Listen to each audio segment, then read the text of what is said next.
कोई डाउट नहीं। अच्छा, तो पहले आप मुझे बताओ, हम लोगों ने आखिर पढ़ा कहाँ तक था, क्या कहाँ तक हम लोगों ने फिनिश कर लिया था? What we did in last classes.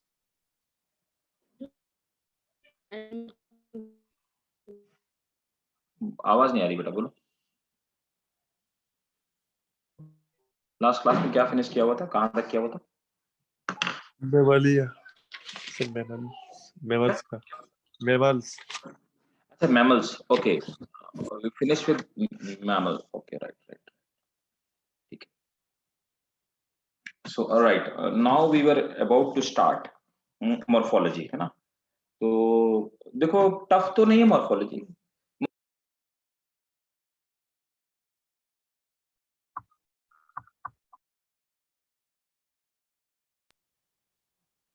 Morphology समझने की चीज तो नहीं है ना? मतलब समझने की चीज है, रटने की चीज तो नहीं है। सिर्फ एक चीज हमें ध्यान रखनी पड़ेगी। वो क्या है कि चीजों को, टर्मिनोलॉजी जो है, तो टर्मिनोलॉजी हमें याद रखनी पड़ेगी, है ना, मॉर्फोलॉजी में। अच्छा, मॉर्फोलॉजी क्या होती है, क्या बोलते हैं मॉर्फोलॉजी मतलब? बोलो भाई। अच्छा, एक बात बताओ, चलो तुम लोग मुझे एक चीज बताओ, what is difference between taxonomy and morphology? पढ़ा तो मैं चुका हूँ, अब मैं सब पढ़ा चुका हूँ, इसलिए आपको मैं चेक करता रहूंगा बीच, पढ़ रहे हो नहीं पढ़ रहे हो तुम लोग। What is difference between taxonomy and morphology? Taxonomy मतलब डिफरेंट एनिमल डाइवर्सिटी को टैक्सॉन में बांटना on the basis of morphology and physiology. Morphology क्या होता है खास फेल?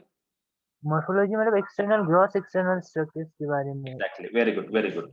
तो मॉर्फोलॉजी होता है एक्सटर्नल कैरेक्टरिस्टिक, समझिए बात को। मैंने आपको बताया था टेक्सोनॉमी का मतलब, हाँ बेटा, ये न्यू चैप्टर है ना? न्यू चैप्टर हमने यूनिट सेकंड स्टार्ट कर दी, इनफैक्ट न्यू यूनिट भी है ना? तो देखो, टेक्सोनॉमी बोले तो taxonomy is directly related to classification. अगर ये कहा जाए कि टेक्सोनॉमी क्लासिफिकेशन सिनोनिम्स है, तो इसमें कोई खास बुराई नहीं है।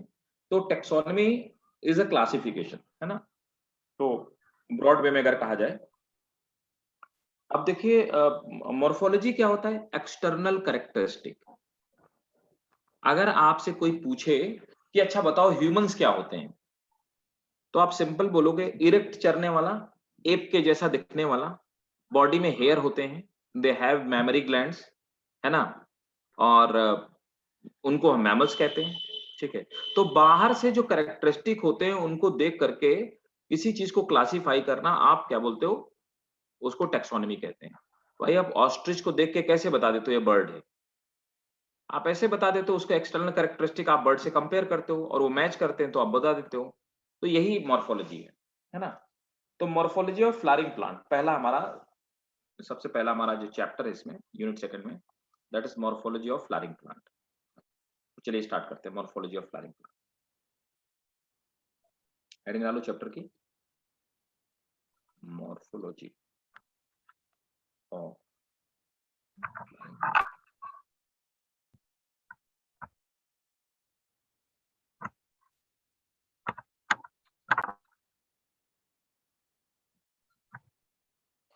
अब देखिए, प्लांट की मॉर्फोलॉजी के बारे में अगर हम लोग बात करें, है ना, तो सबसे पहले हम लोग देखते हैं कि प्लांट का जो पूरे प्लांट के स्ट्रक्चर, प्लांट को हम कितने पार्ट में डिवाइड करते हैं, ठीक है? तो सबसे पहले सिंपल मैं एक डायग्राम आपको शेयर करता हूँ आपके साथ में, और हम लोग देखते हैं कि प्लांट को हम कितने पार्ट में डिवाइड कर सकते हैं।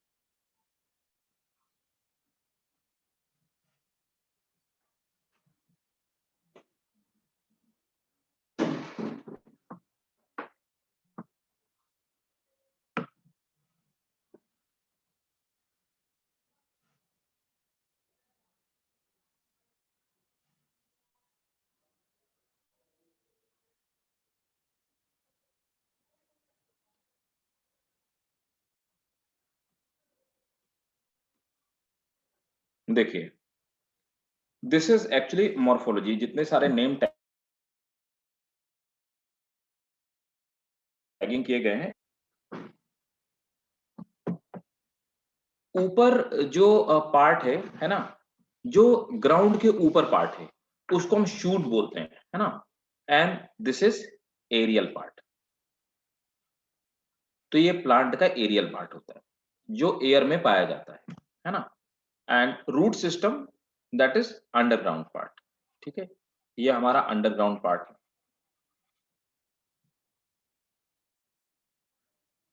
Your sound is, my sound is not clear. Yes sir. Clear नहीं आ रही भाई साउंड? सर अब आ रही है।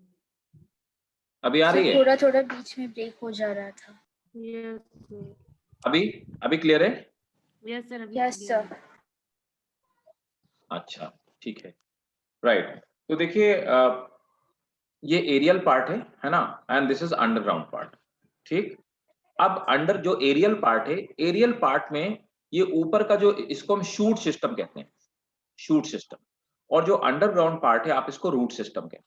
अब देखिए यहां पर ये जहां जहां आ रही हैं, ये वाला पार्ट देखिए, लीव्स या ब्रांचेस। तो जिन जिन पार्ट से लीव्स या ब्रांचेस निकल पा रही हैं, उन जगहों को हम लोग नोड कहते हैं। So this particular part is called node. और दो नोड के बीच का जो डिफरेंस होता है, आप उसको इंटरनोड कहते हैं। एग्जाम्पल के तौर पे आप बैम्बू को देखते हैं, बांस देखा होगा आपने। तो आप जब बैम्बू देखते हो, शुगर केन आपने देखा होगा, तो शुगर केन में भी आपने प्रोमिनेंटली, शुगर केन तो सबने ही देखा होगा, सबने यूज किया होगा, शुगर केन खाया होगा। तो शुगर केन में आप देखते हैं, ये जहां पे गांठें होती हैं, जहां से ये इस तरह से बर्ड्स निकलती हैं, आपने देखा होगा बर्ड लगी रहती है उस स्टेम में, क्योंकि शुगर केन एक स्टेम है। तो ये वाला पार्ट जहां से बर्ड निकलती है, उसको अपन नोड कहते हैं। और ये नोड हो गया। और दो नोड के बीच का जो डिफरेंस होता है, ठीक है, उसे हम लोग इंटर नोड कहते हैं। ठीक है, नोड और इंटर नोड, राइट। अब यस देखिए सर। अब देख पा रहे होंगे जितने नोड होते हैं, इन्हीं नोड से दो चीजें निकलती हैं। बर्ड्स इन्हीं नोड से निकलती हैं और ब्रांचेस इन्हीं से निकलती हैं।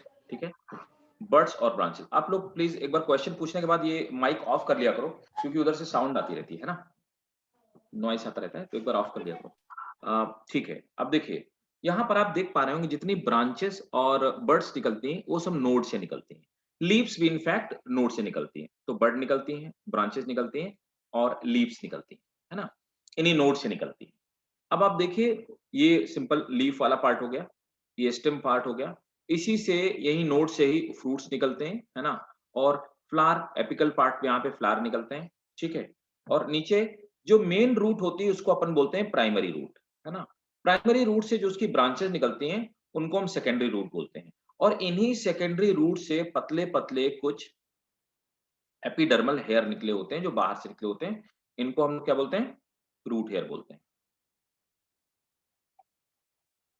नोट कर लो जल्दी से, ये पूछा जाता है कि ड्रॉ द, ये डायग्राम बनाने के लिए आता है, जल्दी से बना डालो।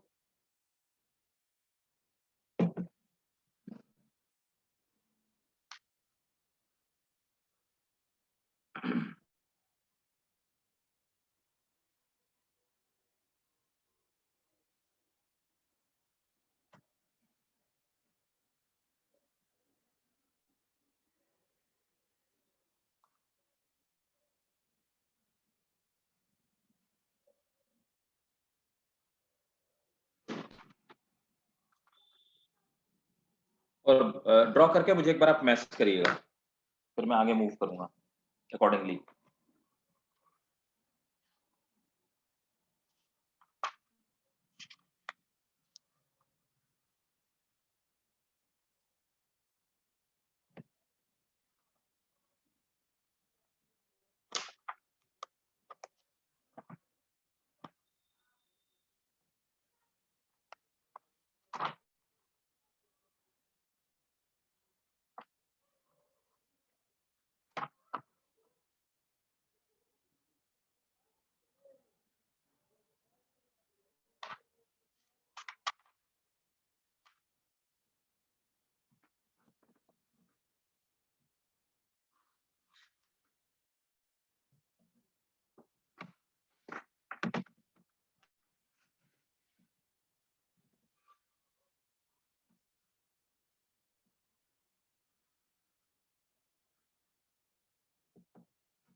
हो गया भाई लोगों?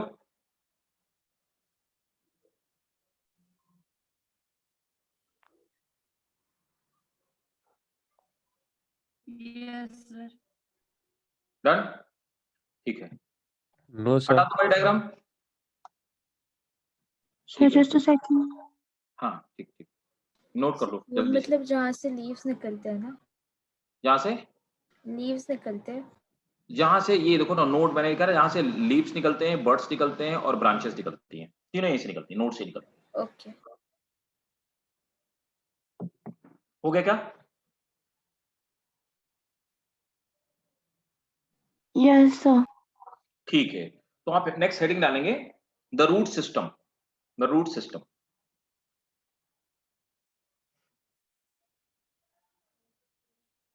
आप देखो प्राइमरी रूट, सेकेंडरी रूट तो नोट करेंगे।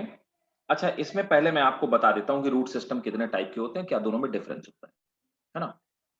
चलिए, अब देखिए, जैसे हम रूट सिस्टम की बात करते हैं, तो रूट सिस्टम में रूट दो तरह के, तो प्लांट दो तरह के पाए जाते हैं, तो रूट भी दो तरह की पाई जाती है, या रेदर देन रूट सिस्टम दो तरह के पाए जाते हैं, है ना? रूट कहने की वजह, रूट सिस्टम दो तरह के पाए जाते हैं। रूट सिस्टम कौन कौन से दो तरह के पाए जाते हैं? एक प्लांट होते हैं डाइकॉट, है ना, दूसरे होते हैं मोनोकॉट। बताओ भाई, पहले डाइकॉट क्या होते हैं? डाइकॉट प्लांट क्या होते हैं? With to cotyledon. हाँ, दिन में दो कॉटिलीडन पाए जाते हैं। आपने देखा होगा, जैसे हम चने के सीड को, ग्राम के सीड को, अगर हम उसको खोलें, ओपन करें, तो टू इक्वल पार्ट में डिवाइड हो जाता है। तो ये वो पार्ट होते हैं जिनमें फूड स्टोर होता है, जिसको कि चने को आप भिगा भिगा के खाते हैं। इसी के बीच में सीड में यहाँ पे एम्ब्रियो पाया जाता है, जिससे नीचे की तरफ रूट निकलती है और ऊपर की तरफ इससे शूट निकलते हैं, है ना? तो इनको हम लोग कॉटिलीडन बोलते हैं। तो इनमें दो कॉटिलीडन, तो कॉटिलीडन वो टिश्यू होता है जिसमें फूड इकट्ठा होता है। तो जिसमें दो कॉटिलीडन पाए जाए उनको डाइकॉट कहते हैं। इनको टू इक्वल पार्ट में डिवाइड किया जा सकता है। अब जैसे मेज की बात की जाए, मक्का, मेज, मेज को आप दो इक्वल पार्ट में डिवाइड नहीं कर सकते हो। यहाँ आप इसमें एम्ब्रियो पाया जाता है, ये इसमें इसका कॉटिलीडन हो गया जिसमें फूड इकट्ठा होता है, तो इसमें एक कॉटिलीडन पाया जाता है, तो इनको हम मोनोकॉट बोलते हैं। मोनोकॉट मेनली क्या है? Mostly they are cereals. तो जितने सीरियल ग्रेन होते हैं वो सब मोनोकॉट हैं।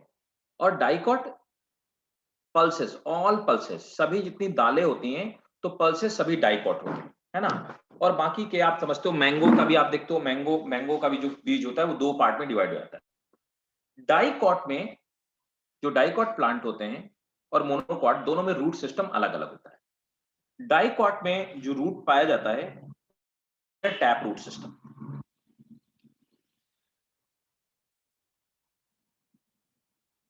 ठीक है, इसे हम लोग टैप रूट सिस्टम बोलते हैं। और इनमें जो पाया जाता है, इसमें मोनोकॉट में, इन्हें हम लोग बोलते हैं फाइब्रस रूट।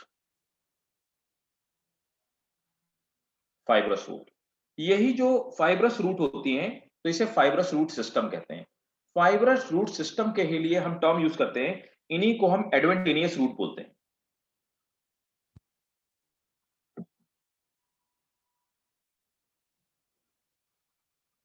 एडवेंटेनियस रूट। अच्छा, अब देखो, टैप रूट सिस्टम या एडवेंटेनियस रूट सिस्टम या फाइब्रस रूट सिस्टम दोनों होते क्या है? टैप क्या है कि एक मेन रूट होगी, आप देखते हैं, जो पेनिट्रेट करते हुए अंदर की तरफ सीधे नीचे की तरफ जाती है। ये जो मेन रूट होती है ना, ये मेन रूट, इसको हम लोग बोलते हैं primary root.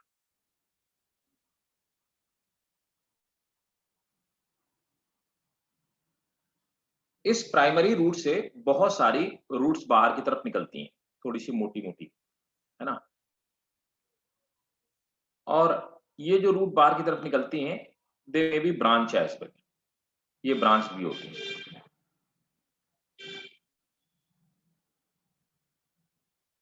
They are branched.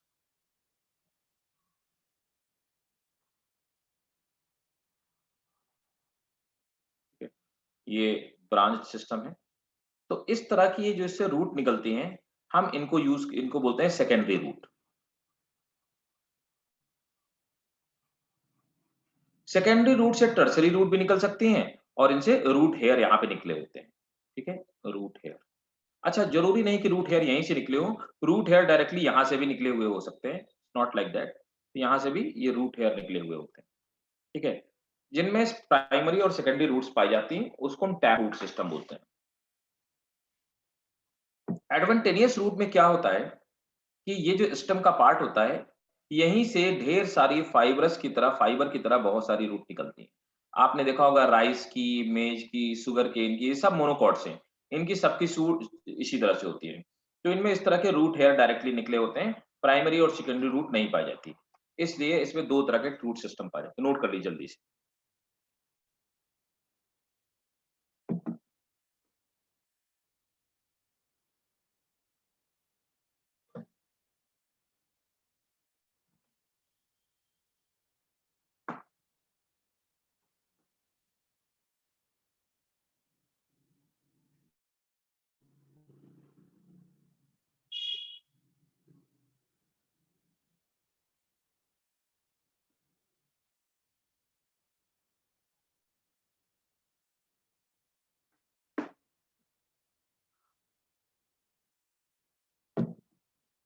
हो गया?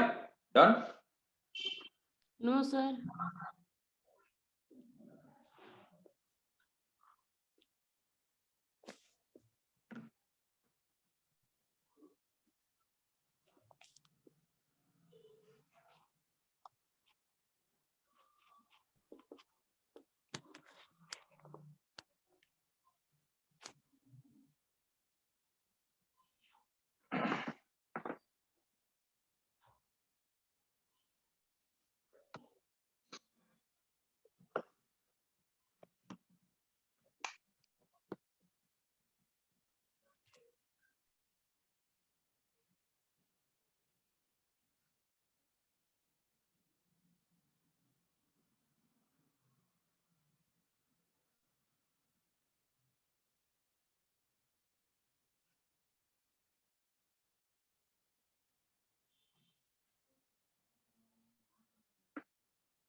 हो गया भाई? अभी हो गया? डन? No sir, 2 minute.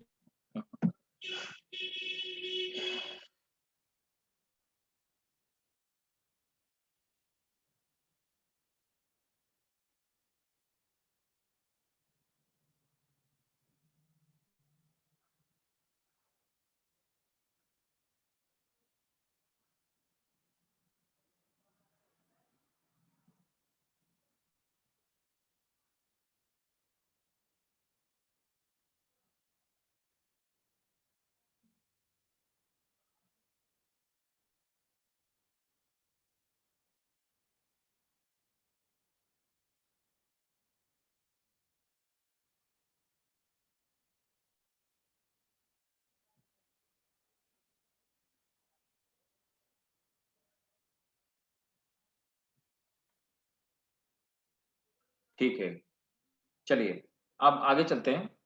देखिए, रीजन ऑफ नेक्स्ट हेडिंग डालेंगे, region of root hair, sorry region of roots. हम रूट्स को कई सारे पार्ट में डिवाइड करते हैं। Region of root. अब देखो, रूट के डिफरेंट डिफरेंट रीजन्स को हम कितने कितने पार्ट में स्टडी करते हैं, उसके लिए फिर से मैं आपके साथ एक डायग्राम शेयर करता हूँ। इसमें पूरे में आपको डायग्राम से ही समझना है, और डायग्राम इसमें 101% आपसे स्कूल में पूछा जाएगा। आपके स्कूल वाले पूछेंगे जरूर इससे डायग्राम। डायग्राम क्या आएगा? ये डायग्राम भी बहुत इंपॉर्टेंट है 3 मार्क्स के लिए। ठीक है, स्कूल वालों का ये भी बड़ा फेवरेट क्वेश्चन है। जब थोड़ा सा इजी मतलब ना ज्यादा इजी ना ज्यादा टफ क्वेश्चन पूछने के मूड में होते हैं। तो पार्ट्स ऑफ रूट में ये आपकी प्राइमरी रूट हो गई, ये आपकी सेकेंडरी रूट हो गई और ये टर्सरी रूट हो गई। टर्सरी रूट के नीचे आपने देखा होगा ये वाला जो पार्ट होता है एक्चुअली ग्रोइंग पार्ट है। यही वो पार्ट है जो नीचे की तरफ ग्रो करता रहता है और रूट की ग्रोथ को बढ़ाता रहता है। इसको थोड़ा सा हम इनलार्ज करके अगर देखते हैं तो आप देखेंगे सबसे पहले रीजन ऑफ रूट हेयर्स पाया जाता है। ये वो रीजन है यहाँ पे रूट हेयर पाए जाते हैं। सबसे नीचे वाला पार्ट देखते हैं तो this is called region of root cap. तो ये रूट कैप का रीजन है। रूट कैप क्या होता है? ये एक तरह से सेल्स होती हैं जो कि क्या करती हैं इनके अंदर वाली जो सेल्स होती हैं वो बहुत ही ज्यादा सॉफ्ट सेल्स होती हैं। उन सेल्स को नुकसान ना होने पाए इसलिए ऊपर से एक कैप पहना हुआ होता है। ये अर्थ में नीचे की तरफ पेनिट्रेट करने का काम करता है, ड्रिलर की तरह काम करता है जिससे कि रूट नीचे की तरफ ग्रो कर पाती है। यहाँ पे आप देख पाएंगे। फिर उसके बाद रीजन ऑफ सेल डिवीजन। यहाँ पर क्या हो रहा होता है? न्यू सेल्स का फॉर्मेशन हो रहा होता है, सेल डिवाइड हो रही होती हैं। तो यहाँ पे न्यू सेल का फॉर्मेशन होता है, न्यू सेल फॉर्मेशन। अब देखो यहाँ पे नई सेल्स बन तो गई। अब बनने के बाद क्या होता है? वो पीछे की तरफ पहुंचती जाती हैं, आगे की तरफ नई सेल बनती जाती हैं। अब जो पीछे वाली सेल है वो सेल लंबी होती हैं, उनका साइज बढ़ता है, वॉल्यूम बढ़ता है, मास बढ़ता है। तो इसलिए रीजन ऑफ इलोंगेशन इसको बोलते हैं। तो region elongation means growth of cell यहाँ पे होती है, ग्रोथ ऑफ सेल। तो यहाँ पे एक सेल की ग्रोथ होती है। रीजन ऑफ मैच्योरेशन में क्या होता है? सेल्स मैच्योर हो जाती हैं और वो डिफरेंशिएट हो जाती हैं। मतलब उनके वर्क का डिस्ट्रीब्यूशन कर दिया जाता है, किस सेल को कौन सा काम करना है ये डिफाइन होता है इस वाले रीजन में। तो ये जब रीजन ऑफ ये एलोंगेट होकर के पीछे जब मैच्योर हो जाती हैं तो पीछे धीरे धीरे धीरे धीरे आगे की तरफ जो होती हैं यहाँ पे सेल्स, तो ऐसे ही ये रीजन बढ़ता जाएगा। रीजन ऑफ सेल डिवीजन नीचे खिसकेगा, फिर उसके आगे आ जाएगा क्या? फिर उसके पीछे आ जाएगा कौन सा? एलोंगेशन आ जाएगा, उसके पीछे maturation.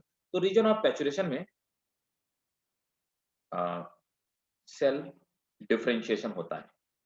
Cell differentiation, cell differentiation का मतलब होता है कि उसको उसका जॉब या वर्क होता है वो बता दिया जाता है। ठीक है।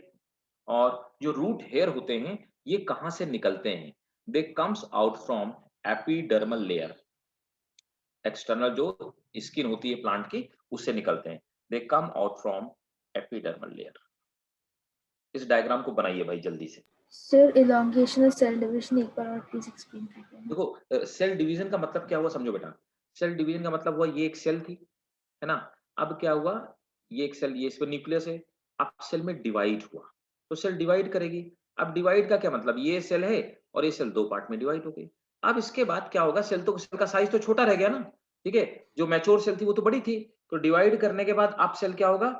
इलोंगेट होगी। इलोंगेट का मतलब होगा सेल का साइज बढ़ेगा, है ना? ये क्या करेगी? अपने अंदर और फूड इकट्ठा करेगी, ऑर्गेनेली बनाएगी, है ना? अपना वॉल्यूम बढ़ाएगी, अपना मास बढ़ाएगी। तो इसको हम लोग बोलते हैं सेल एलोंगेशन। ठीक है? क्लियर है? Yes sir, yes sir. Note कीजिए।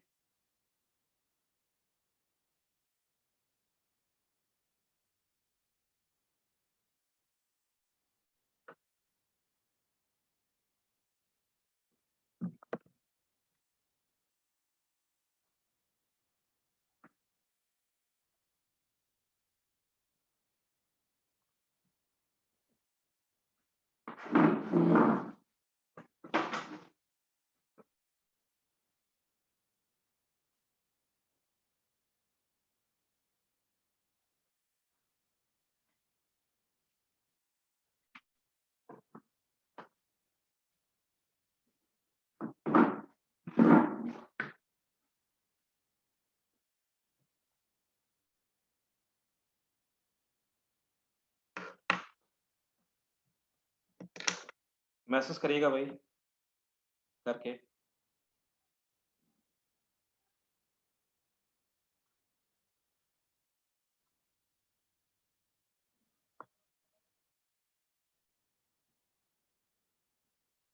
सर हम्म।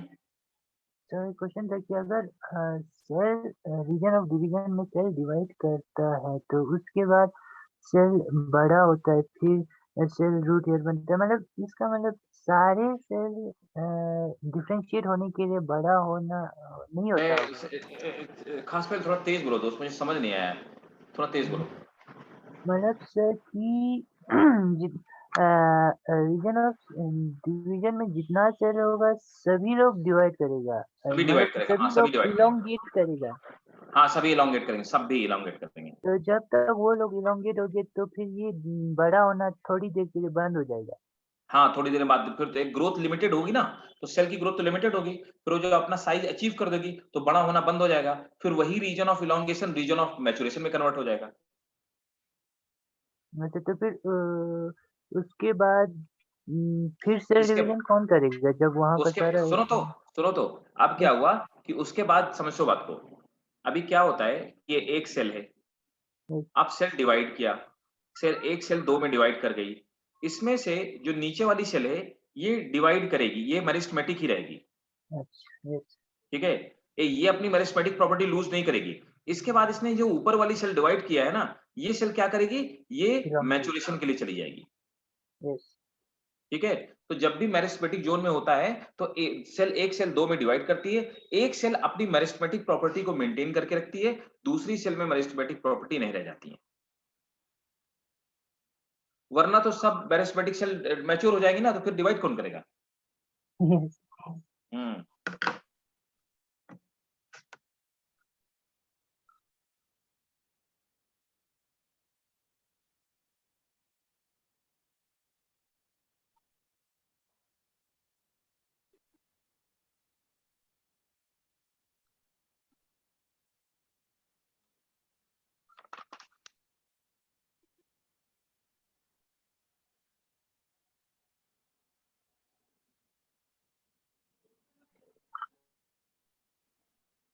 हो गया भाई।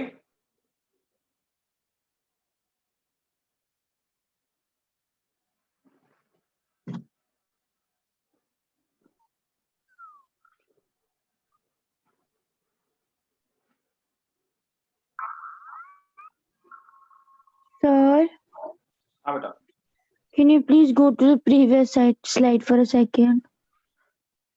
ये डायग्राम हटाना पड़ेगा, आप एक बार डायग्राम ये नोट कर लीजिए, है ना, देन आई गो टू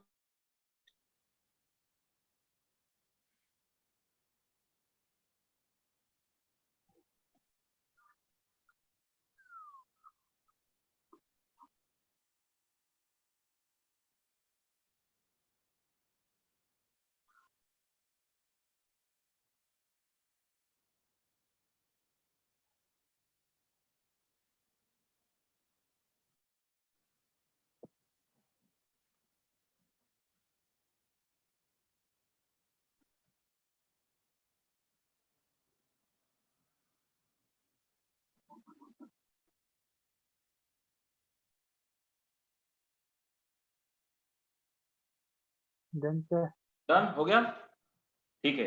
चलिए नोट कीजिए, स्टार्ट कीजिए नोट करना। अच्छा लास्ट स्लाइड देखना था, चलो पहले नोट कर लो, फिर मैं लास्ट स्लाइड आपको दिखा देता हूँ, है ना।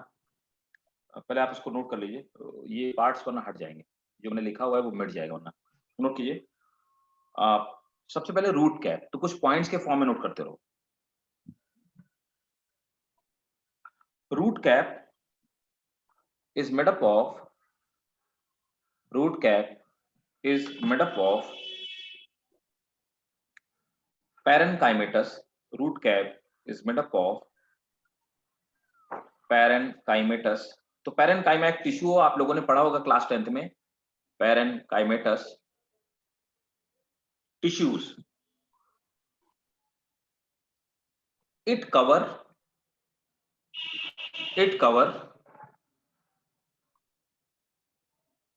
the meristematic cell. What are the meristematic cell?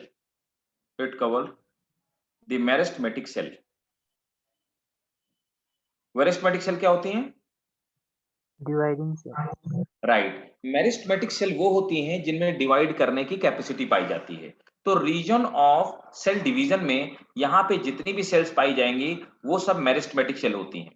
Meristematic cell छोटी होती हैं, इनका साइटोप्लाज्म डेंस होता है और ये बहुत सॉफ्ट होती हैं, मतलब जल्दी से ये डेड हो जाती हैं। आपने देखा होगा कि जो किसी भी प्लांट का सबसे टॉप वाला ऊपर वाला पार्ट होता है, उसमें जहां पे फ्लावर नई पत्तियां निकलती हैं वो कितना सॉफ्ट होता है, रीजन ये होता है कि वो सब मेरिस्टेमेटिक सेल से बना होता है। तो it is made up of meristematic cell. तो region of cell division meristematic cell से बना होता है, तो नोट करेंगे। इट इज मेड, हाँ, it covers the meristematic cells of root. Meristematic cells of root. Full stop. It secrete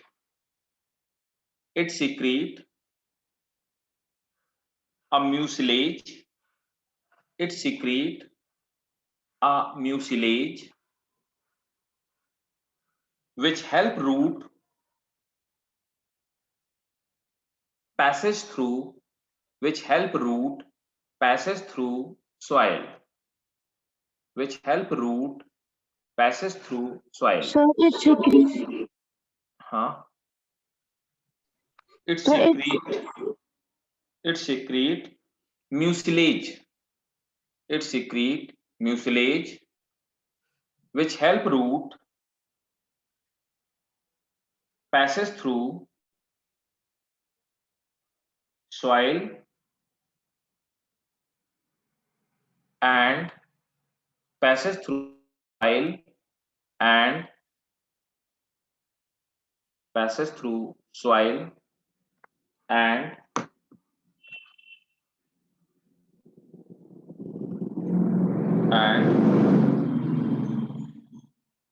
protect it. अब ये क्या करती है, रूट कैप में फ्रिक्शन ना लगने पाए, तो रूट कैप क्या करता है, अपने चारों तरफ एक जेल जैसा सब्सटेंस सीक्रेट करता है जिसको म्यूसिलेज कहते हैं। अब ये म्यूसिलेज क्या करता है, म्यूसिलेज हेल्प करता है इसको ग्रो करने में, है ना, जिससे फ्रिक्शन रिड्यूस हो जाता है और रूट कैप में फ्रिक्शन कम लगता है, और रूट कैप में फ्रिक्शन कम लगने की वजह से, है ना, क्या होता है कि उसमें उसके जो टिश्यूज होते हैं वो डिस्ट्रॉय नहीं होते। ठीक है भाई, ओके। अब देखिए नेक्स्ट पॉइंट है रूट, सॉरी रूट कैप हो गया। अच्छा एक चीज और लिख रहा हूं, एक बहुत इंपॉर्टेंट क्वेश्चन है, ये नीट का क्वेश्चन है कि इसमें कुछ ग्रेन्यूल्स पाए जाते हैं, किसमें, रूट कैप में। अब रूट कैप में जो ग्रेन्यूल्स होते हैं वो कौन होते हैं, स्टार्च के ग्रेन्यूल। आखिर ये साइंटिस्टों का मानना है कि आखिर रूट ऊपर की तरफ क्यों नहीं आती है, नॉर्मली रूट ग्रेविटी की तरह ही क्यों जाती है, मतलब कि ग्रेविटेशन की डायरेक्शन में या अर्थ में नीचे की तरफ ही क्यों जाती है। उसके पीछे रीजन माना जाता है कि स्टार्च ग्रेन्यूल्स होते हैं जो ग्रेविटी को सेंस करते हैं और ग्रेविटी के डायरेक्शन में रूट को ले जाने का काम करते हैं। तो स्टार बना के लिखिएगा,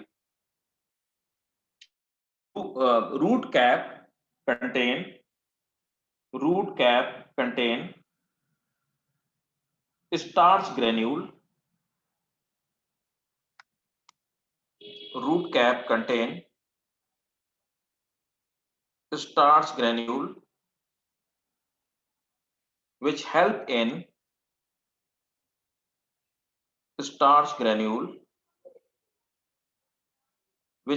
in movement of root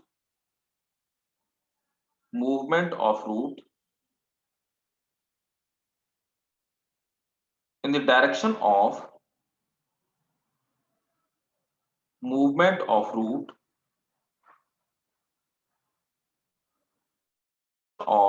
gravity, in the direction of gravity। ठीक है, तो ये रूट को ग्रेविटी की डायरेक्शन में ले जाने में हेल्प करती है। क्लियर है भाई, डन, यस सर। ठीक है, तो चलिए नोट कीजिए। नेक्स्ट पे आ जाते हैं। Root cap have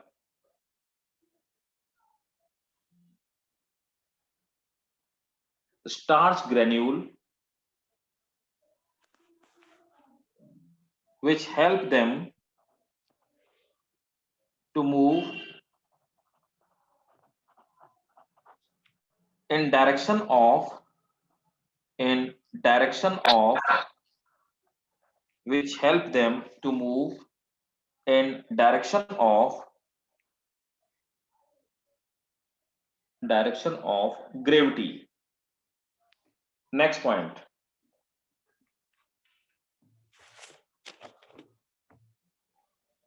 meristematic zone और region of cell division, meristematic zone और रीजन ऑफ सेल डिवीजन।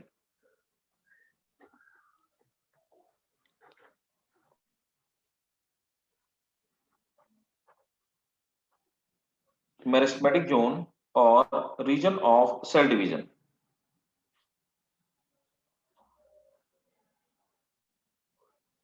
ठीक है, नेक्स्ट पॉइंट है ना? हाँ सर ये नेक्स्ट पॉइंट है। हाँ नेक्स्ट पॉइंट है। It is sir please repeat it again. हाँ क्या हुआ, फिर से रिपीट कर। नहीं सुनाई दिया? नोट करो, मेरिस्टेमेटिक जोन और region of cell division. It is about metre in length। Sir can you please repeat it? क्या हो रहा है भाई, आवाज नहीं आ रही क्या? बीच में ब्रेक हो गया। अच्छा, it is about 1 millimeter in length, full stop। It is made up of compact meristematic cell which have capability to undergo rapid division, which have capability to undergo rapid division। Third, undergo के बाद undergo rapid division। Okay. Third, region of elongation, region of elongation। Third, it is 4 to 8 millimeter, it is 4 to 8 millimeter in length and 4 to 8 millimeter in length and newly formed cell which loses power of division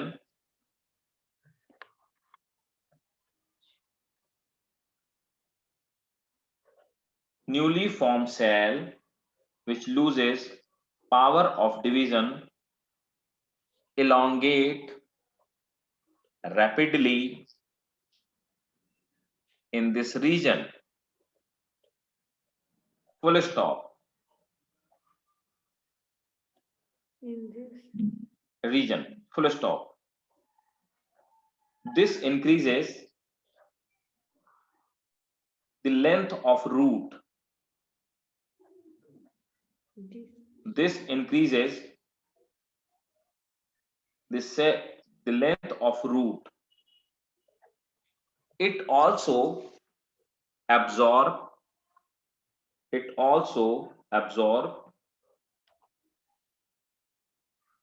mineral and water from soil।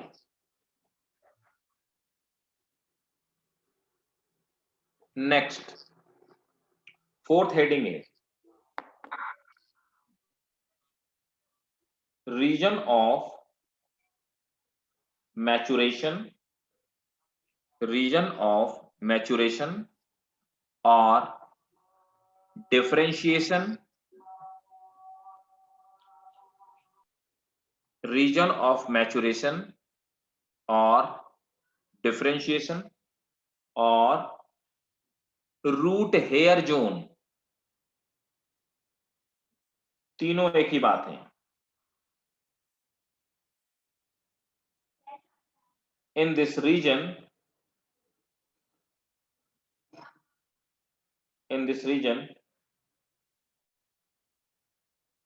Sir, new point. इसी में point है. In this region, root hairs are found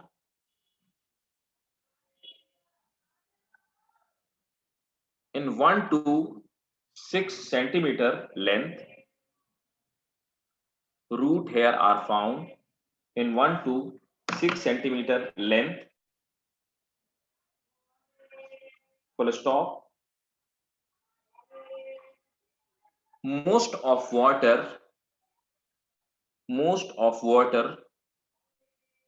is absorbed at this region.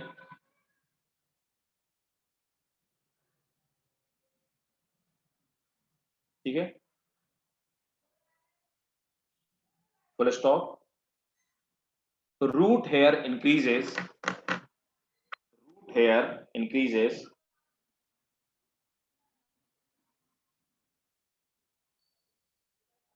the surface of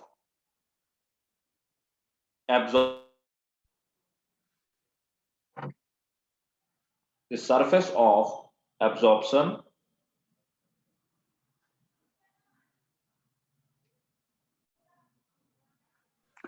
Sir, please repeat after absorbed by this region.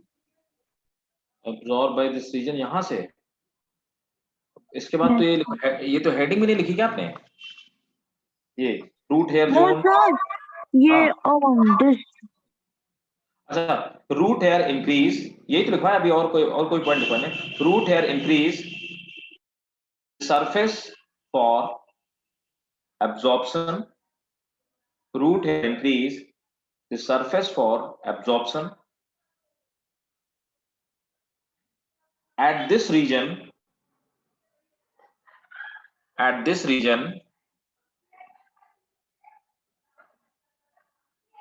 Every cell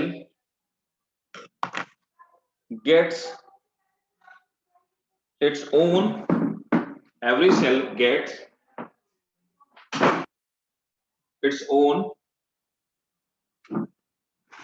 function. ठीक है भाई, तो ये था हमारा रूट सिस्टम. क्लियर है? कोई डाउट नहीं? सर रीजन ऑफ एलोंगेशन में वो एलोंगेट कैसे हो जाता है? बेटा क्या होता है ना कि कोई सेल हुई, आप एक बात बताओ, जैसे छोटा बच्चा पैदा होता है उसमें बहुत सारी सेल्स होती हैं, वो बड़ा कैसे हो जाता है? आपने देखा कि जब बच्चा पैदा हुआ तो उस बच्चे में सेल्स थी, है ना? वो छोटा सा था, मुश्किल से 3.5 किलो 4 किलो का बच्चा पैदा होता है ना? और एक हेल्दी बच्चा, और उसके बाद क्या होता है, आप 6 महीने में देखते हो 10 किलो का हो जाता है. तो 10 किलो का हो कैसे गया? एक्चुअली क्या किया उसने, बाहर से न्यूट्रिशन लिया, फूड लिया. तो उसके अंदर मैं मान लेता हूं कि 50 करोड़ सेल थी, 50 करोड़ सेल्स थी. तो सब सेल ने, अब नंबर ऑफ सेल तो 60 करोड़ हुआ, तो कायदे से बच्चे में ग्रोथ तो 1/10 होनी चाहिए थी, या थोड़ा सा बढ़ना चाहिए था भाई. 4 किलो का 5 किलो हो जाना चाहिए, लेकिन 10 किलो कैसे हो गया? एक्चुअली क्या हुआ, जितनी सारी सेल थी, हर सेल ने अंदर न्यूट्रिशन इकट्ठा किया, अपने अंदर प्रोटोप्लाज्म और डेवलप किया, अपने अंदर और न्यूट्रिएंट डेवलप किए, और सेल ने अपना साइज बढ़ा लिया. तो सेल के साइज बढ़ने से ऑर्गेनिज्म की भी ग्रोथ हो जाती है. तो ऐसे रीजन ऑफ इलांगेशन में सेल्स ने, जो छोटी छोटी सेल थी, उन छोटी छोटी सेल ने अपने अंदर न्यूट्रिशन इकट्ठा कर लिया और वो बड़ी बड़ी सेल्स हो गई. क्लियर? Yes sir. ठीक है, अब आते हैं नेक्स्ट हेडिंग डालेंगे, modification of root. Modification of root. अच्छा, किसी को पीछे वाली स्लाइड देखनी थी? किसको देखना था पीछे वाला स्लाइड? पीछे वाली स्लाइड, ये वाली देख लो भाई, जिसको स्लाइड देखनी थी पीछे वाली. किसी ने मेरे से बोला हुआ था. दिख रही स्लाइड? नहीं दिख रही? दिख रही है? Sir, that thing. Yes, sir. क्या? Uh, चलो नोट करके जल्दी से बताना.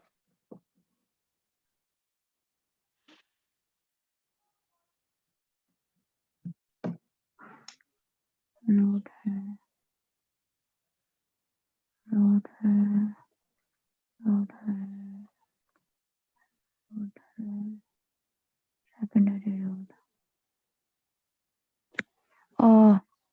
Done, sir. डन, ठीक है, ओके।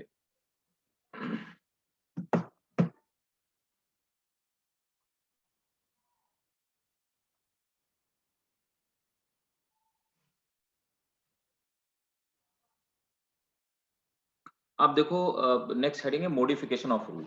तो रूट किन किन चीजों में मॉडिफाइड हो जाती है ना? जब रूट नॉर्मली अपने नॉर्मल फंक्शन से अलग होकर के कोई और भी फंक्शन करना शुरू, एडिशनल फंक्शन करना शुरू कर देती है, that is called modification of root.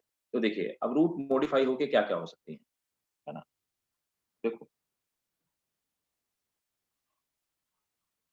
Root modification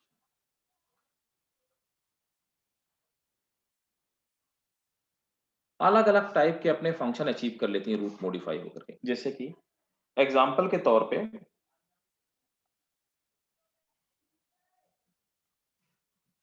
एक तो होती है प्रॉप रूट,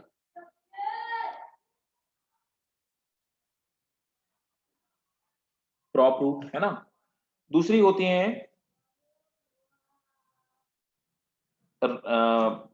राइजोफोरा, स्टिल्ट रूट,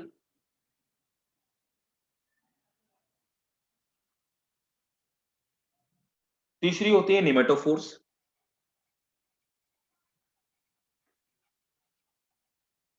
ठीक है। तो prop root, stilt root, pneumatophores और भी बहुत सारे इनके मॉडिफिकेशंस होते हैं, है ना। और one more thing that is the storage root.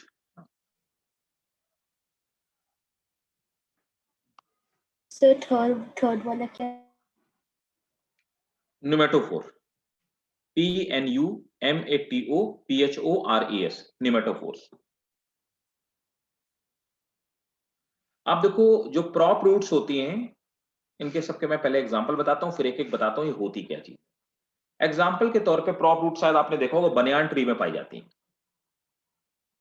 बरगद के पेड़ में। बनियान ट्री जो होता है इसी को हम लोग फिकस बैगलेंसिस बोलते हैं। नॉर्मली आप फिकस के नाम से इसको जानते हो, है ना, फिकस के नाम से इसको जानते हो। नॉर्मली आप इसे फिकस भी कहते हैं, फिकस बर्दर को, ठीक है। स्टिल ट्रूट जो पाई जाती हैं ये शुगर केन में भी पाई जाती है और मेज में भी पाई जाती है, मक्के में और शुगर केन में, मेज एंड शुगर केन, ठीक है। निमेटोफोर्स जो होते हैं ये स्पेशल टाइप के रूट्स होती हैं और ये कुछ जिन प्लांट्स में पाई जाती है उन प्लांट को बोलते हैं राइजोफोरा। कोई बता सकता है क्या कि राइजोफोरा क्या होते हैं?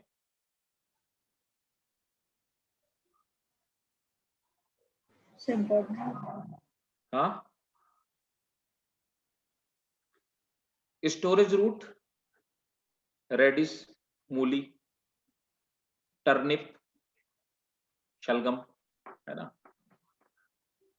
Beat sugar.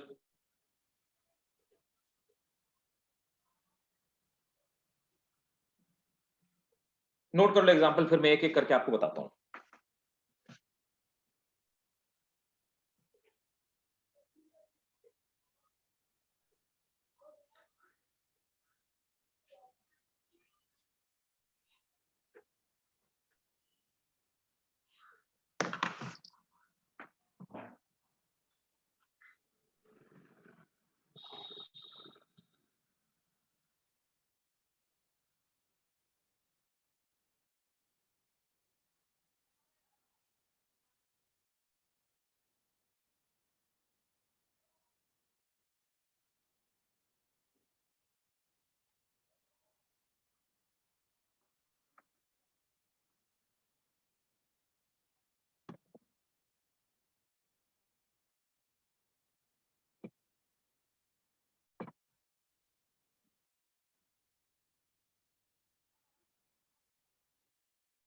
डन,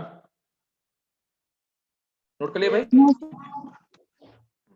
देखो अब एक एक डिस्कस करते हैं। सबसे पहले sir, आते हैं please wait. हाँ, अच्छा वेट।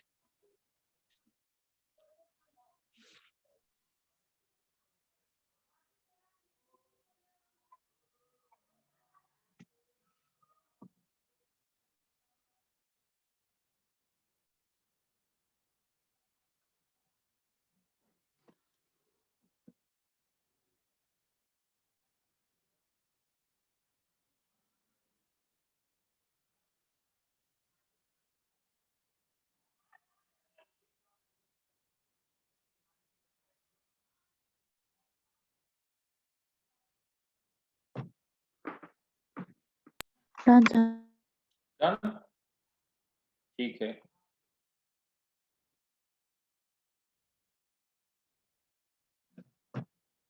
चलो देखो,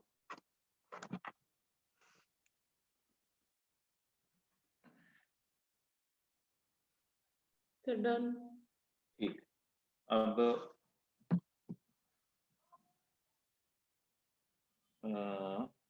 हाँ मैं दिखाने वाला था आपको प्रॉप रूट।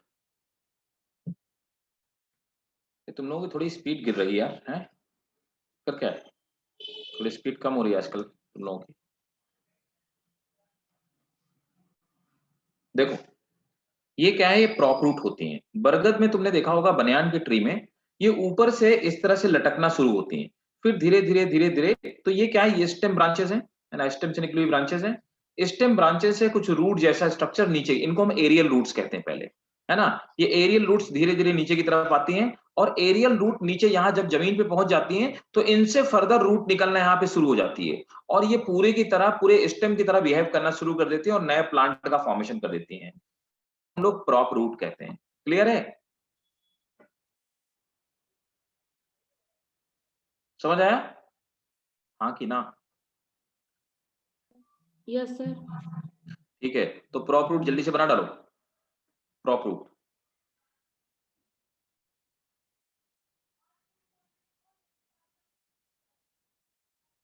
इस तरह से आंध्र प्रदेश में एक बनियान ट्री है, एक बरगद का पेड़ 7.6 हेक्टेयर में फैला हुआ है, दुनिया के सबसे बड़ा बनियान ट्री है, 7.6 हेक्टेयर में एक प्लांट है। इसी तरह से प्रॉप रूट बनी, उससे नया प्लांट बन गया, प्रॉप रूट बनी, उससे नया प्लांट बन गया।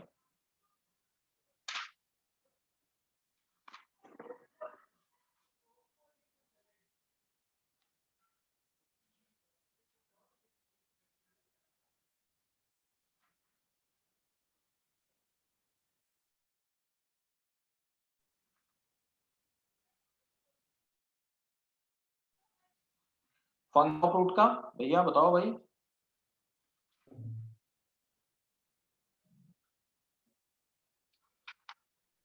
बोलो जल्दी, फंक्शन,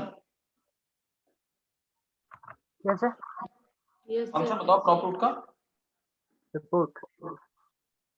सपोर्ट, राइट, सपोर्ट, और बाद में क्या करती हैं, वाटर और मिनरल भी पहुंचाती हैं, इनमें वो कंडक्टिंग टिश्यूज पाए जाते हैं, ठीक है ना। ठीक, नोट कर लिया। नोट।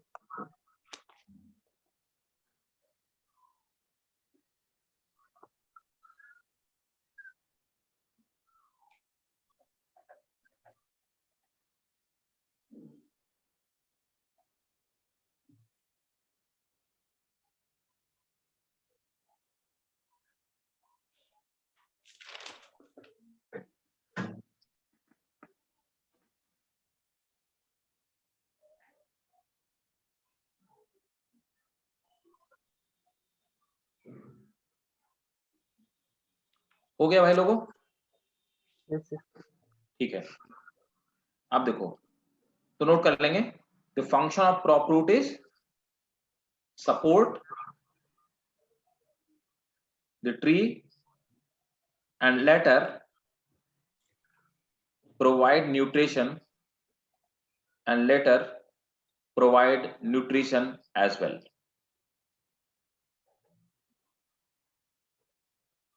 आप देखो स्टिल रूट क्या होती है ना, समझिए बात को।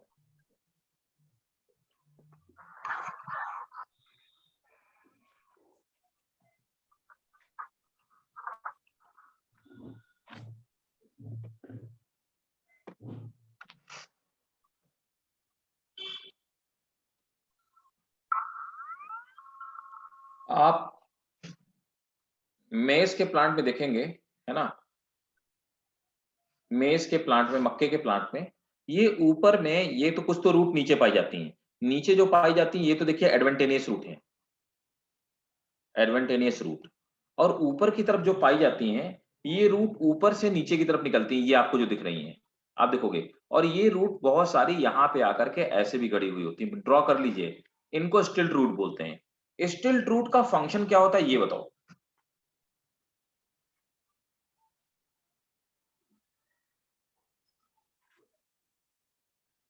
Absorb water and mineral from the soil. तो फिर एडवेंटिनियस रूट का क्या काम हो गया? So they breathe in air. Hmm, They breathe the oxygen. हाँ, very good very good. Actually क्या होता है कि ये जो मेज और शुगर के लिए इनको वाटर की बहुत जरूरत होती है, तो वाटर की बहुत जरूरत होने की वजह से यहाँ पे दलदल होता है, मड टाइप का होता है, तो मिट्टी में ये एयर एब्जॉर्ब नहीं कर पाती, इसलिए जो स्टिल्ट रूट होती है इनके दो फंक्शन होते हैं। एक तो ये क्या काम करती है, एयरेशन, मतलब ब्रीदिंग का काम करती हैं, जिससे रूट ब्रीद कर पाए, ठीक है, इसीलिए स्टिल्ट रूट को एरियल रूट कहते हैं, एरियल रूट। दूसरा इनका काम होता है सपोर्ट, दो काम होते हैं, तो सपोर्ट और एयरेशन नोट कर लीजिए। Function is support and aeration.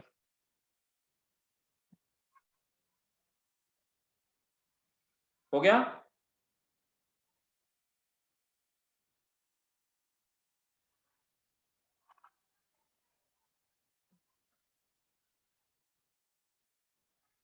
No, sir. नहीं हुआ? हो गया?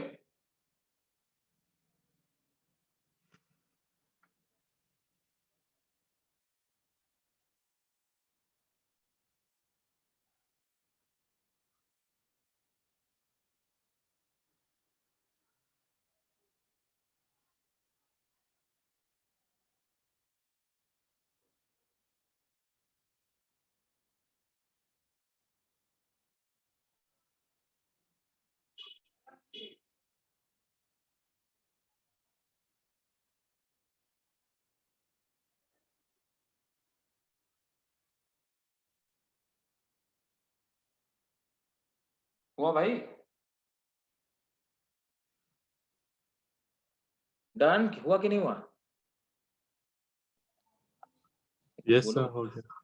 अच्छा, Yes. जल्दी बनाया तुम लोग, मतलब कलाकारी करने लगते हो क्या? अब इसमें बनाने में क्या था, ऐसे खींचना था, ऐसे एक प्लांट बनाना था, ऐसे एक प्लांट बनाना था, ऊपर कुछ नहीं, इस तरह से लीफ बनानी थी, एक इस तरह से लीफ बनानी थी, दो चार इस तरह से लीफ बना लेते, है ना, ये लीफ बनानी थी, ये लीफ बनानी थी, नीचे इस तरह से एडवेंटिनियस रूट बना लेना था, ये लगा के लिख देना था स्टिल्ट रूट है?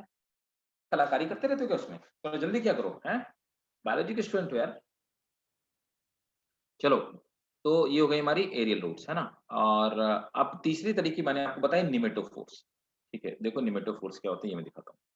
What are the pneumatophores actually?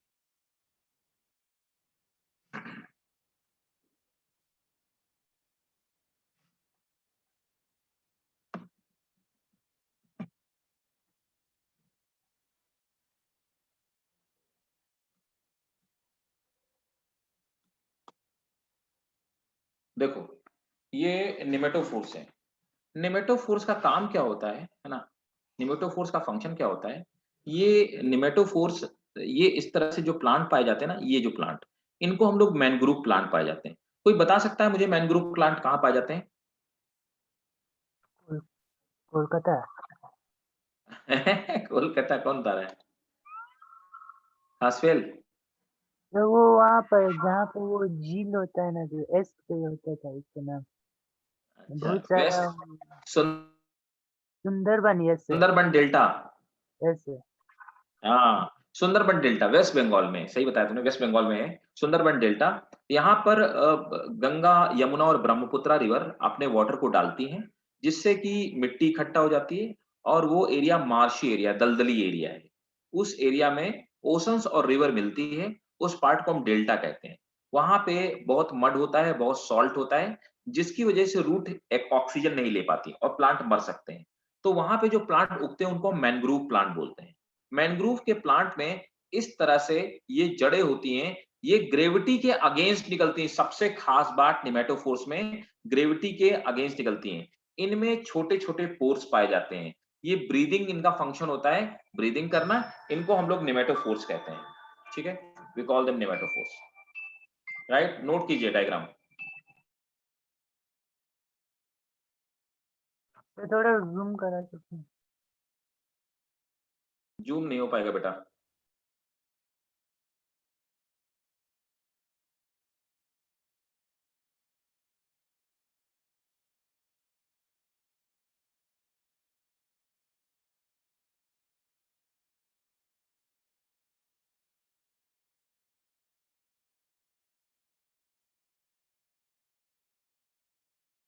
Sir pneumatophore का फंक्शन क्या?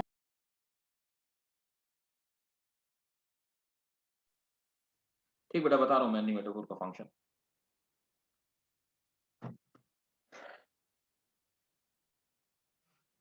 न्यूमेटोफोर का फंक्शन क्या है कि दे नोट करेंगे,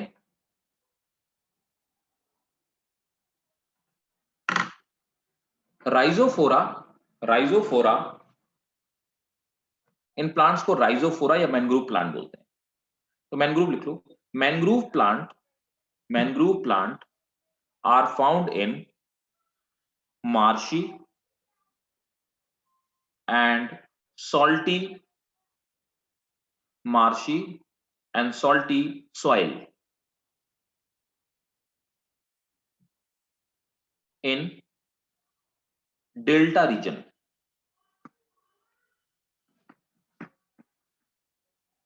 Mangrove plants are found in marshy and salty, marshy and salty soil of delta, where root cannot breathe, full stop. For taking oxygen, root comes out of, Sir, please repeat again. for taking oxygen, root comes out of soil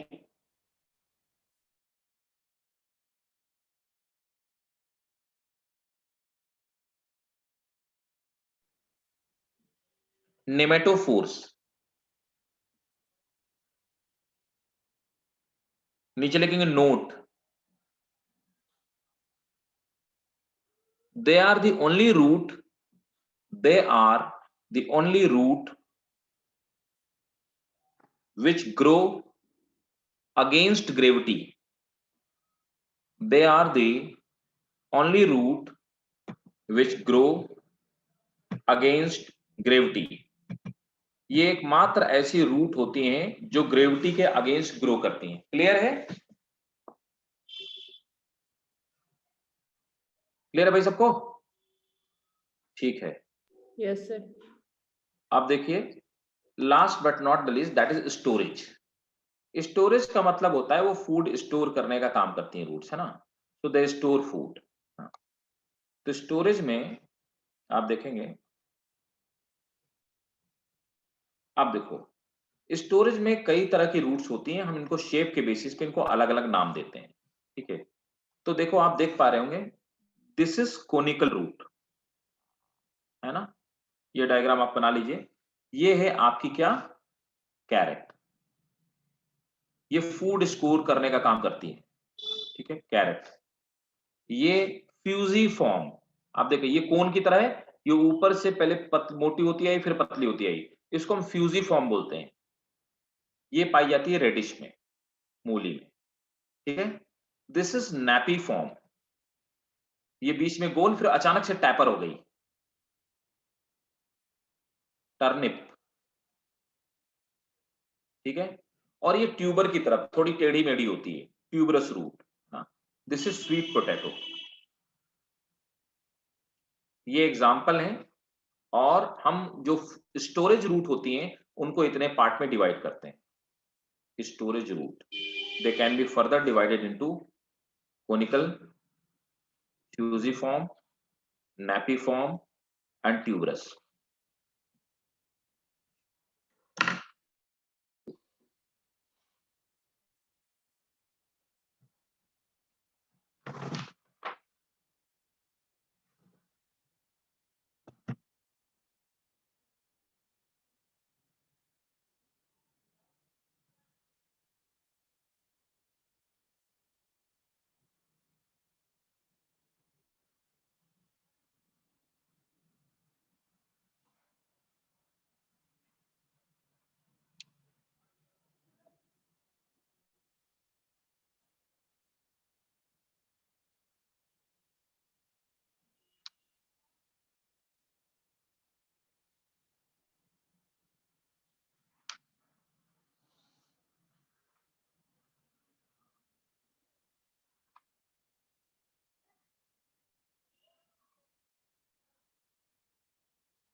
note कर लिया? Yes, sir. ठीक है, No, sir, wait.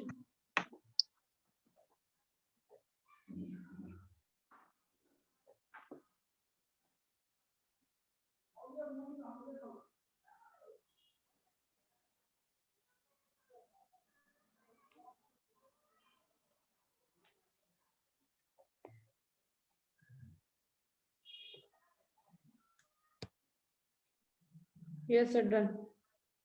ठीक है, चलिए अब next heading डालेंगे stem.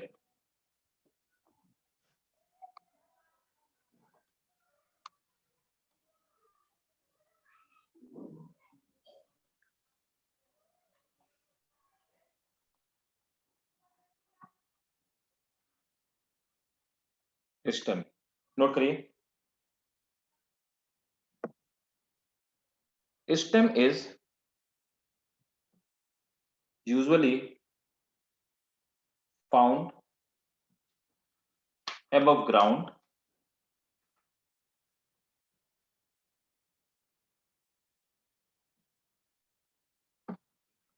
stem is found above ground. It bears leaves, flower,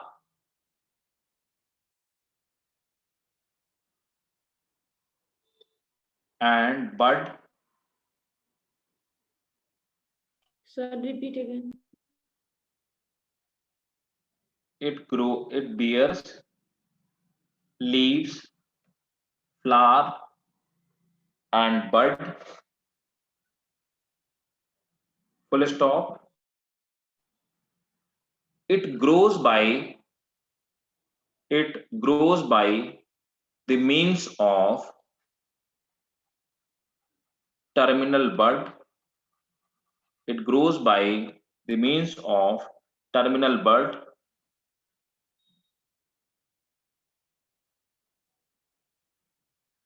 Full stop. The leaf bearing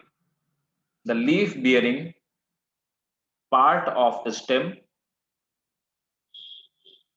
is called shoot. The leaf bearing part of stem is called shoot. ठीक है, next point. It can be differentiated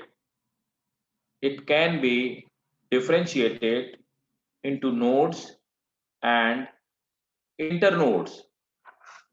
It can be differentiated into nodes and internodes.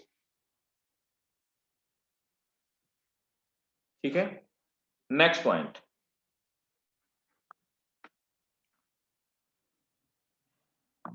The young stem is green. The young stem is green and capable of performing photosynthesis.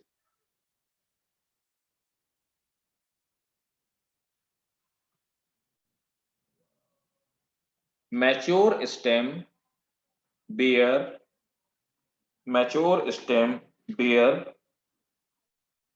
flower and fruit.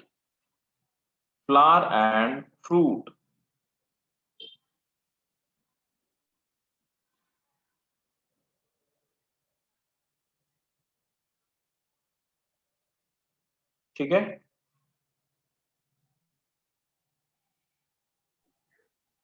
stems are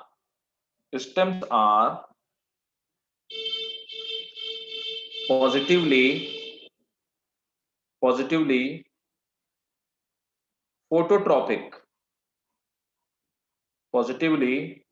phototropic. So there are two terms, phototropic and phototrophic. What is difference between them? Phototropic and phototrophic. बताइए क्या दोनों में फर्क है या दोनों एक ही चीज है? हेलो हाँ खास कर बोलो। सर फोटोट्रॉपिक मतलब लाइट की तरफ मूवमेंट, और फोटोट्रॉपिक मतलब ओके और फोटोट्रॉपिक बने? और फोटोट्रॉपिक मतलब लाइट को यूज करके खाना बनाना। सॉरी। Very good. देखो ये जो ट्रॉपिक वर्ड है, ट्रॉपिक वर्ड का मतलब होता है मूवमेंट, लैटिन है ये, इंग्लिश नहीं है। और ये जो ट्रॉफिक है ना, ट्रॉफिक वर्ड का मतलब होता है न्यूट्रिशन। तो जो लाइट से मूवमेंट करे उसका मतलब होता है फोटोट्रॉपिक, लाइट मूवमेंट, इसका ये मतलब हुआ। और इसका मतलब हुआ फूड बाय लाइट। ठीक है, that is the difference between phototropic and phototropic. Whenever you use this term please keep it in mind, है ना, ये दोनों में ये डिफरेंस है। ठीक है, तो ये स्टेम की कुछ प्रॉपर्टी थी, है ना, they are positively phototropic and, तो मतलब क्या हुआ, ये लाइट की डायरेक्शन में ग्रो करते हैं इसलिए हम इनको पॉजिटिवली फोटोट्रॉपिक बोलते हैं। और सेकेंड पॉइंट होगा they are negatively geotropic, gravity की अपोजिट डायरेक्शन में ग्रो करते हैं इसीलिए negatively geotropic, and they are negatively geotropic.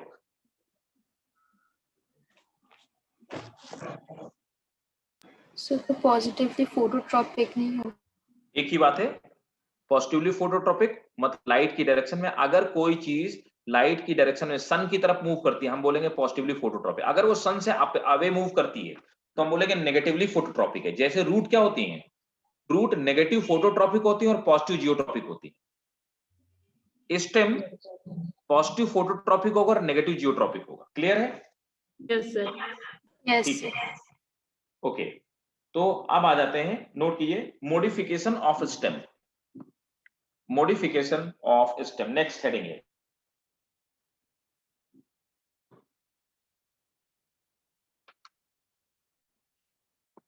अब देखिए, stem modification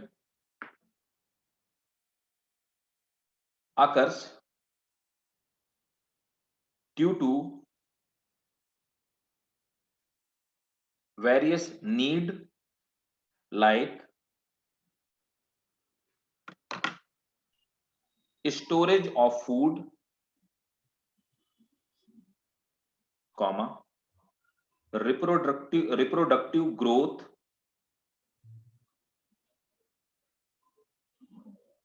and survival in unfavorable condition,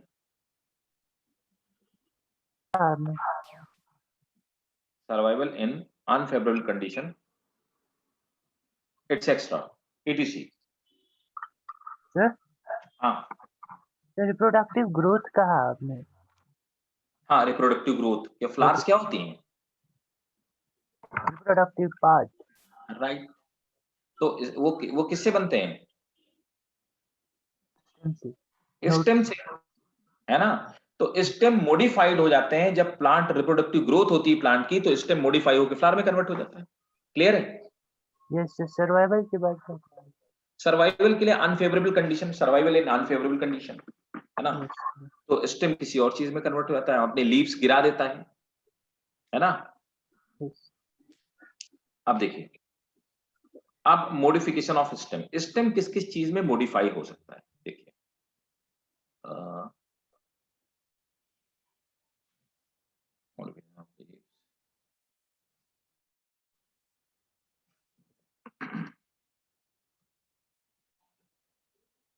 ये देखो स्टेम किस किस चीज में मॉडिफाई हो सकता है। सबसे पहले क्या होता है कि ये स्टेम, ये जब किसी भी लीव्स के पास से, बहुत ध्यान दीजिएगा एक एक टर्म में, पूरा टेक्सोनॉमी टर्मिनोलॉजी का खेल है।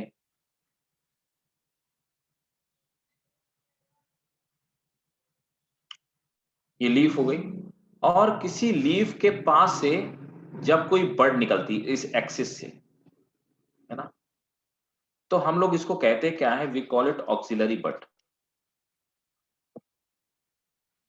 We call it axillary bud. जब लीफ की एक्सेस से बर्ड निकले तो इसको हम ऑक्सिलरी बड कहते हैं। क्लियर है? Yes, sir. इसीलिए इसके लिए टर्म यूज किया ऑक्सिलरी।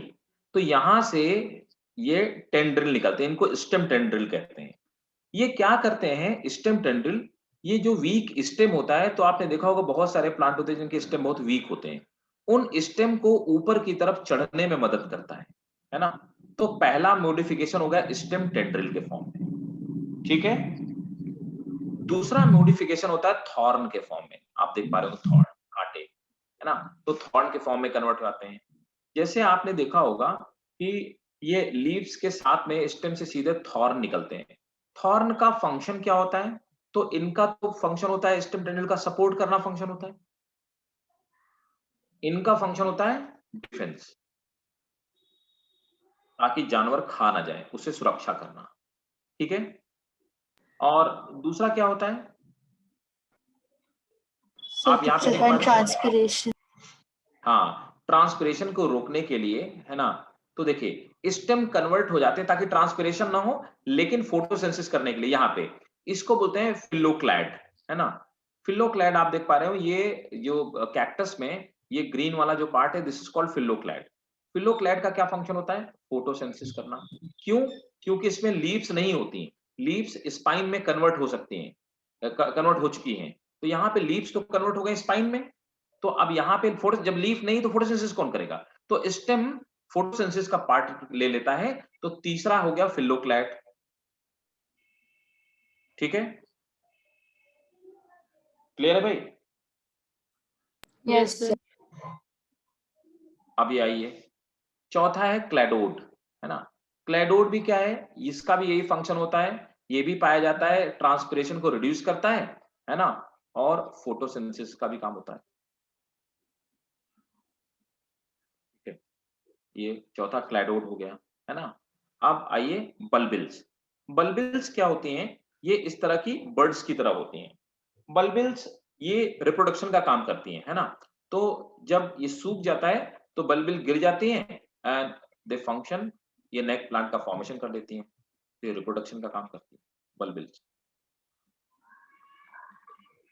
ठीक है भाई। सर थोड़ा Yes, थोड़ा sir. क्या हुआ, कोई कुछ पूछ रहा है, क्या पूछ रहा है, कुछ पूछ रहा है भाई?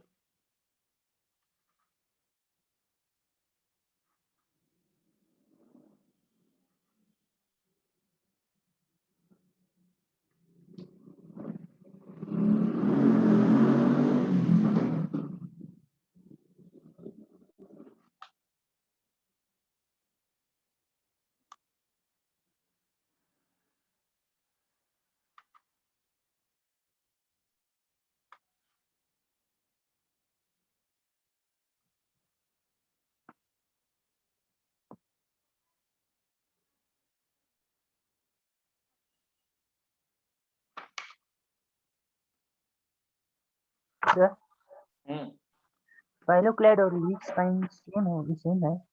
क्या क्या? Phylloclad और leaf spine। फिलोक्लैड, तो फिलो कहाँ, फिलोक्लैड यार ये स्टेम का मॉडिफाइड लीव्स थोड़े ना है, दोनों में फंक्शन है। इसमें मिडरिब नहीं पाई जाएगी तुम्हें, इसमें वेन्स नहीं पाई जाएंगी, इसके अंदर वाटर कंडक्टिंग सिस्टम होगा, तो पूरा इनकी एनाटॉमी डिफरेंट होगी।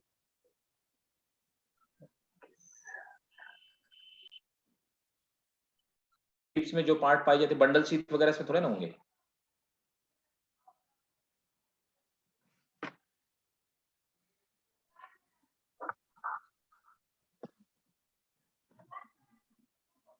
अगर यहाँ से देखिए तो फिलोक्लैड वो बड़ा वाला है। हाँ, हाँ ये फिर हाँ ये बड़ा वाला है, ये जो ग्रीन बता दो, जो ग्रीन ग्रीन सा दिख रहा है मेरे भाई,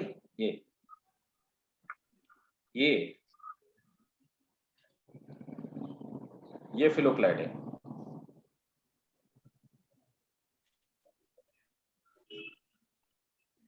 this is फिलोक्लाइड।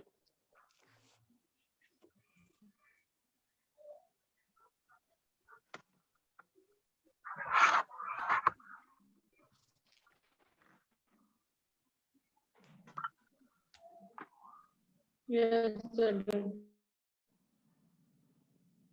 Done. No sir.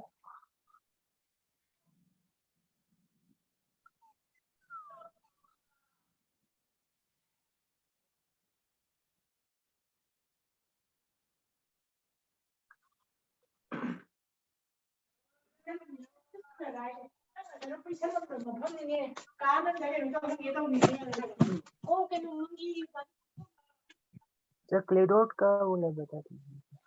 क्लैडोट ये है ना, ये ग्रीन ग्रीन वाले, ये छोटे वाले, छोटी वाली। ये जो लीव्स जैसे लगे हैं ना, सो ये लीव जैसे स्ट्रक्चर में मॉडिफाइड हो जाते हैं क्लैडोट, है ना। हो गया भाई, डन। Yes, तो sir. ठीक है, सबने डायग्राम बना लिया? Yes.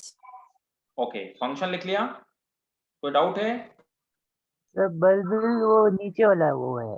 बल्बिल ये है भाई, ये जो इंसर्कल किया मैंने, ये डन सर। है ना। तो अब नेक्स्ट क्लास में मैं लीफ पढ़ाऊंगा आपको, लीफ, ठीक है, leaf morphology, leaf mention, type, modification वगैरह वगैरह, ठीक है।